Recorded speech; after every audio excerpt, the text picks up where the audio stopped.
Sa ibang balita, kumakalat ang mga pinekeng obra ng National Artist for Visual Arts na si Vicente Manansala.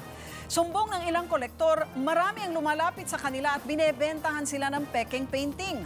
Umaksyon si Brandon Milia. Ilan lamang ito sa mga likha ng National Artist for Visual Arts na si Vicente Manansala. Pero mga obrang ito, pinepeke na rin daw. Kinumpirma ito ng Friends of Manansala, grupo ng mga kolektor ng Manansala paintings. Si Marites sinubukan daw bentahan ng obra na market scene. May nag-alok rin daw sa kasamahan niya ng nude painting nitong taon lamang. Ang dami na nag-alok sa akin na gusto nila bilhin ko. Lumapit sa akin personally. At saka malungkot nga kasi mga kilala ko rin eh. Matagal na raw nangyayari ang pamemeke. Taong 2012 na paulat na kinopya ang painting na Bird Seller sa Hong Kong.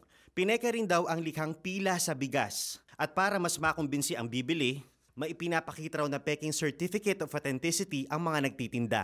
Gumagamit silang certificate ng mga dati nang nagse-certificate. Yung mismong mga nag-certify, itinatanggi na ginawa nila yung certificate na yon. Nakarating na rin daw ito sa pamilya ng premyadong pintor. Masakit siya kasi, syempre, ako kasi artist din ako. Alam ko yung hirap bago mo matapos ang isang pyesa. Basta lang, yung ganun lang siya kadali para sa ibang tao na ifo-forge lang nila. Mahigpit na ipinagbabawal ang pamemeke ng ganitong obra sa ilalim ng Republic Act 9105 o ang Art Forgery Act of 2001. Kaso tila hindi naman daw matibay ang implementasyon nito. Nakasaad din sa batas ang pagbuo ng Art Authentication Panel, pero ayon sa Friends of Manansala, hindi raw ito nagagawa. Nagbabala kami gumawa ng registry nang nakakasiguro kami na yung may-ari talagang legitimate collector. Umaaksyon, Brandon Milia, News 5.